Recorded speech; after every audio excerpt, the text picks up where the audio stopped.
Hi, I'm Michael Depp, editor of TVNewsCheck, and I'm with Shawn Wheat, the executive producer of Local News Live for Gray Television, and we are talking TV.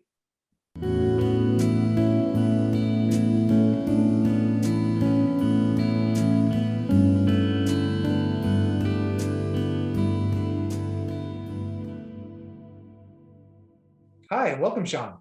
Hey, thank you so much. Glad to be here. I'm very happy to have you. For those who watch the podcast in a normal way, I'm in a new setting in a verdant part of the country away from where I normally am. And really happy to talk to you because just last week, I was talking with Steph Rykovsky at Gray Television. We're talking about OTT. And Local News Live came up, and I had not yet heard of this operation. It sounds really, really interesting. Another one of Gray's digital news initiatives that you're heading up. So I'm very eager to learn more about it. So let's just start. What is Local News Live? It's the best of what's going on live currently. We are a startup, basically. Gray said, okay, we're going to start this sucker up. We're going to try different things where it's not going to be traditional television. It's going to be a very laid back atmosphere type live events. And that's the goal of Local News Live. It's bringing local news that's currently live to a national platform. And so what we do is basically just take anytime one of our stations live on what they're called their OTT desk, or as many of them put up their digital news desks or their news center, then we take that live content and we anchor it beforehand and then pitch it to them. Because all of our great stations have the capability of going live on their websites at any moment, at any time of the day. We know how important live content and live news coverage is, especially in this day and age. And so we said, we're just going to kind of fill the gaps between the live events, kind of recap what's being said or preview what's about to be done, and then let the local stations do what they do best. Because they know their community better than anybody else.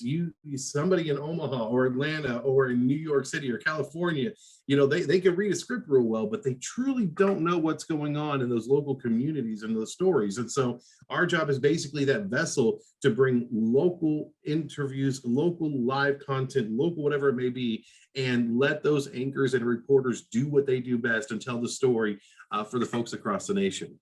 Okay, so tell us how it works essentially. I mean, is it sort of like DJ'd in a sense by one person, these feeds? You can say that. You can say that we have actually 5 2-people teams. And what we do is the anchor is basically, it's not just an anchor anymore. You could call them an MMJ in a sense, but a VJ. And what they're doing is they're basically pitching to the next best thing. And they're doing the switching themselves with our technology that Gray has actually, we have the same technology in our house that they've purchased for all the Gray stations across the nation.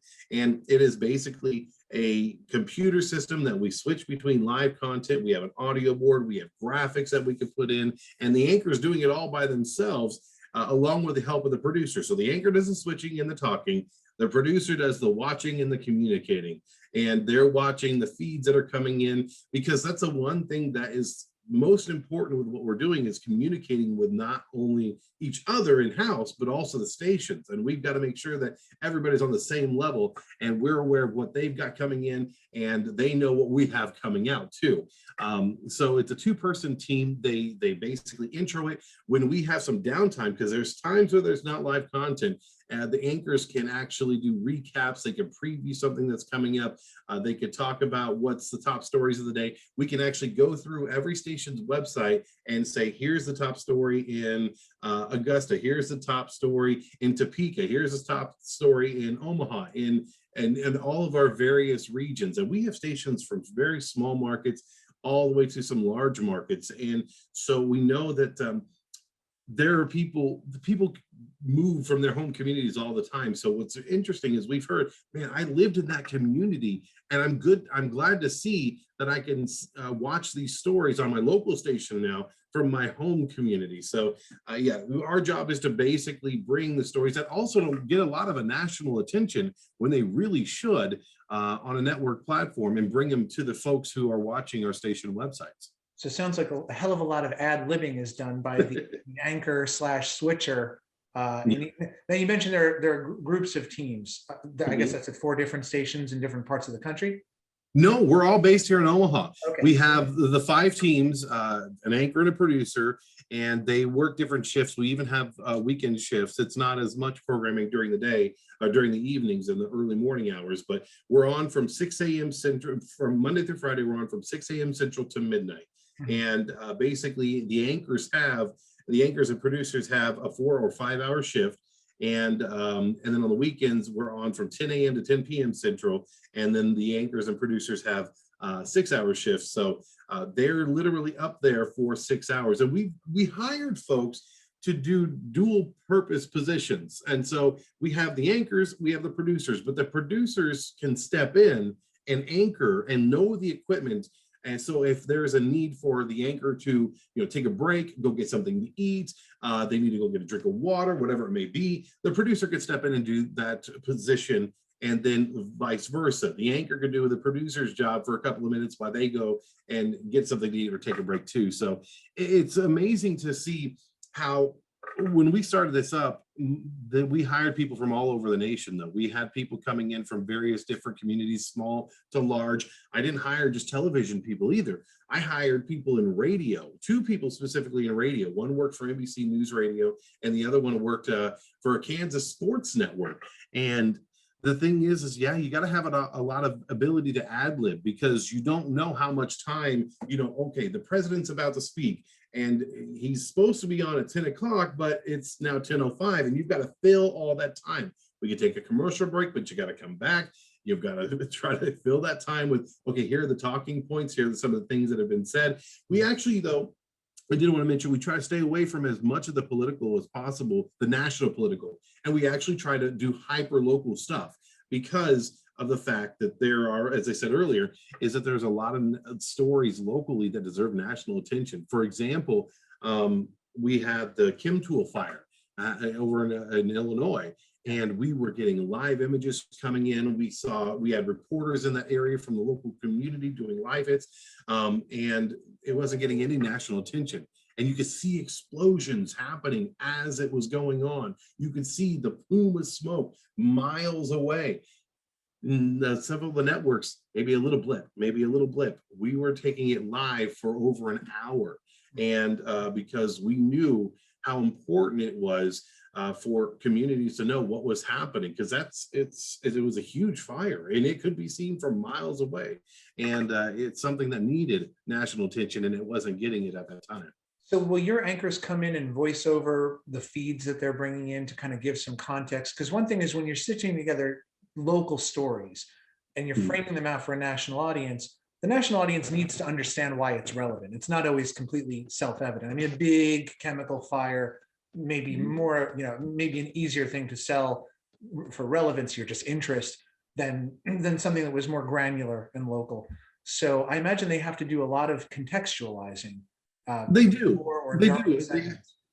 You're exactly right, and that's their job, is to give that overview before they go to it and give that recap when they come back. I mean, sometimes we're going to stuff that may not need national attention, but it's live in a local community, and we want to focus on we want to show what's going live in local communities, especially like with COVID and states reopening back up and plans. So yeah, we do give that recap and voiceover beforehand, but generally it is when we pitch it to those stations, if all is going well and they're anchoring it at that local station, the local anchor will also give a recap, and we let them know if we're going to take them live, and those stations are also monitoring their signal. So they also, for example, WOIO, they often do a lot of live stuff, and they will notice, oh, we're on local news live right now. So they'll also give a national recap themselves. KGNS out of Texas, they do the same thing. They watch us, they see that they're live and on our network, and they'll give a national recap to say, okay, this is why it's important on a national level, or this is why it's also another reason that you should pay attention, because this is what's happening in our community, and it may have an impact nationally too. So we also have the anchors, if needed, give do some research in the middle of those live events to try to show, okay, this is how this impacts nationally. But a lot of times it doesn't. It can maybe just impact that local community, but give awareness to the things that are happening in that local community. And somebody could go, oh, maybe it's happening in our community too. Maybe we should look into the same things that these communities are doing. So it's just it's almost like a sharing of information as well, between communities. All I can say, whoever's on that desk is going to be ready for anything after that job preparing for almost anything. Tell me a little bit more about the architecture that's underpinning all of this. So is it rooted in the OTT desks that Gray has now at all of its stations? Absolutely, it is. And we do take live newscasts that are happening, but of course, we have several stations. All of those stations have different network affiliations, and we know in the A block somebody may have a national story, and the other stations may not. So we try to stay away from the local newscasts unless we know they're going to do some extensive coverage after a tornado or some severe weather event or whatever it may be. But otherwise, we try to look for those OTT events. And that's something that I've been tasked with around Gray too, is working with stations' newsrooms and teaching them how to, not necessarily teaching them, but opening up the window for various different things that they could go live with. We actually just had a brainstorming session, a Gray-wide, all the newsrooms with their digital managers and their news directors, and we talked about what's working at some stations, but what's not working at other stations. You know, we threw things against the wall, and no idea was turned down because it can work in some areas and it won't work in others. And so we wanted to make sure everybody was kind of on the same page of our thought processes, not just mine. I'm going to have a different thought process on a national level, where a Wichita KWCH, they're going to have different coverage ideas, where a Topeka, Kansas is much smaller of a market, even though it's in the same state, but their coverage is going to be different because they have a state house. So, you know, there are some stations have come up with their own talk shows. They've actually come up with their own newscasts digitally through their OTT desk. They have come up with interview segments. They know that each day at 4 o'clock, we're going to be talking to people in our local community about this. And so it's not only been us to spearhead bringing it nationally, but also helping those stations really hone in on their OTT desks and learn how to use them better to service their community, because this is the next wave of what our business is going to be. And of course, all of this content is being augmented by CNN national content you have as well. You know, if we need to, we try to stay away from it. We do have an agreement with CNN just to take what's called the grid feeds. And that is if the president's speaking, or if there's something happening at Capitol Hill, or if we don't have a station in a market, we can take a feed from one of those other CNN affiliates, because all Gray stations are CNN affiliates, and we're only on Gray station websites. So their agreements work, or the CNN agreement we have with them work, so we can take something from a Las Vegas, or from a Los Angeles, or from New York City, of something big happening, and we can still provide that content if necessary. But we try to stick with our local Gray stations overall, because we have a lot of them, and we're expanding. Gray is expanding here with Quincy Media and Meredith here soon. So our footprint, in a sense, to provide local content on a national level is going to expand even more. So when did the service launch? We actually I've been working on this project since October, and actually a couple months before that, I started talking with some of the senior vice presidents and some of the executives of Gray about the project and the vision. And then I officially accepted the job in November, and then I had to hire a staff and bring them all in from all over the nation. And the folks I hired literally put their blood, sweat, and tears into putting this together. We built the sets, we built our desks, we put up the computers, we put up the TV screens, and then we did some soft launches in January and February, and we fully got up after the inauguration. Not after the inauguration, but basically when the Capitol riots happened, that's when we had our first full push to start broadcasting. And we did a couple of hours a day. Then we started to integrate more stations, because we only started off with a stitching of our signal with 3 of our stations, KWCH, was one of them in Wichita, and a couple of one in Baton Rouge, and then I think WSAZ. But then we started stitching in more stations as we went, because the technology has to make it capable that in between those local newscasts, that's where we go in. So it's a trigger based workflow. Steph talked, I don't know if she talked about it, but whenever they're not on, that's when we're on. But there's a trigger that happens. We got to make sure those triggers work perfectly. We got to make sure when we trigger a break here, it's playing the local breaks at that station. And then the technology is improving as we go, because not all the stations have we're on 43 stations now, and we're hoping to get up to the full 90 by the end of the year, because they have to get some special equipment in house. And so it's a slow process, but it's been working. Where specifically, for those who want to see it, where are the iterations? You can watch, that's a great question. KWCH in Wichita is one that was one of the first ones. So if you go to kwch.com and click on their live stream, you can find it there. I know that we have some stations over in along the West Coast the East Coast that have us. I say the East Coast. Okay, so Mississippi, WDAM has us, WDBJ. There's 43 stations, and I don't have the list exactly in front of me, but if you go to your local Gray Station website and you click on live stream, you may see us. If you see a repeat of the newscast, and they don't have it just yet, but it's expanding as we go. So the best thing. Are you going to send your own tile up on OTT, or is it there already as well? Are you going to have your own app on OTT? No, not yet. Would we like to at some point? Sure. I mean, we are looking at the future of what it can be, but we are a support system for these Gray stations. We are, Gray is really big on hyper local stuff. We are always wanting to provide extra stuff for them to utilize on their level, but obviously their stuff comes first. We don't take precedence at all. Local News Live, the network, if there's breaking news, it doesn't matter. If a local station's on live, they get the precedence. So we just want to provide, at this point in our plan, is just to provide them with that content between their newscasts. Now, we're looking at all options in the future. Anything's available and open to our thought processes. And we have a great team of folks like Nick Matese, the Senior Vice President of Local Media for Gray. He's over us. And then we got Sandy Braylon. We've got Mike Braun, Stephanie. There are so many. Mike Foss, who's our Vice President of Operations.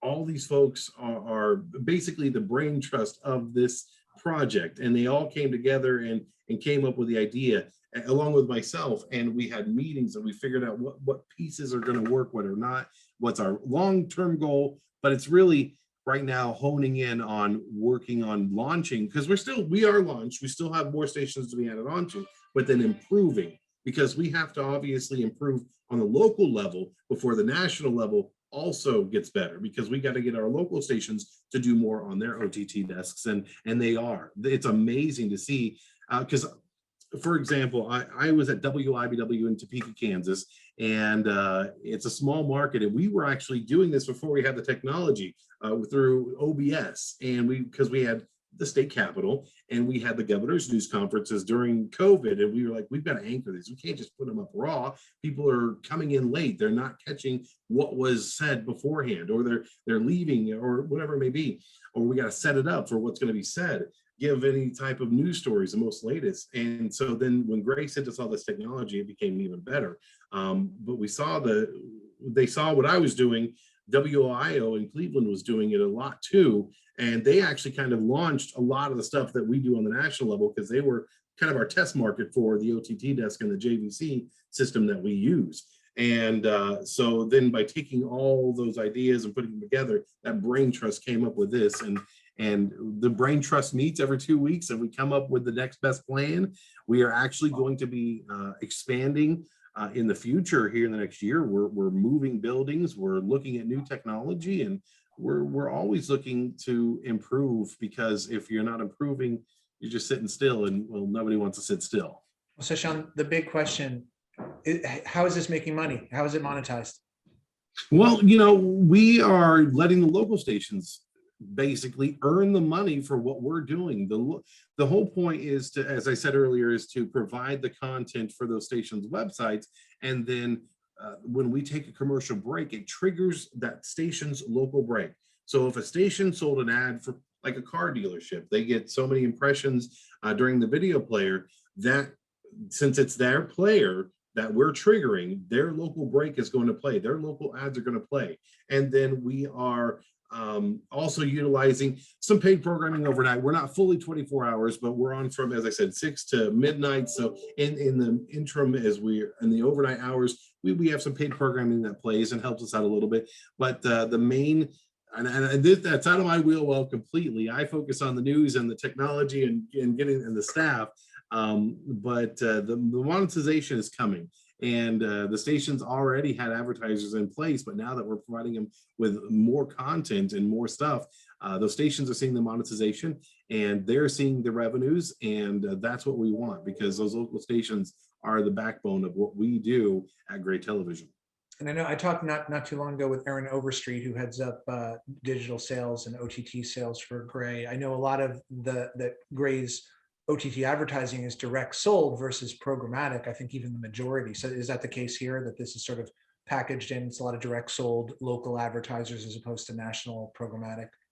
I would say so. I mean, he would know best, because I try to stay out of, they say television advertising is like making a law. You don't want to see the sausage made. So yeah, that's something that I know very little about, because okay. Yeah, I really do. And I'm so glad that there are other people working on the project outside of what I'm doing, because I mean, without the team effort, we wouldn't be able to do this, obviously. And you know, I posted on, I want to actually touch on that a little bit, is finding the staff for this in the middle of a pandemic was the hardest thing. Yeah. Finding 10 people. And see, I know some other groups have started something similar or doing something similar, but we've decided to do this with such a minimal staff.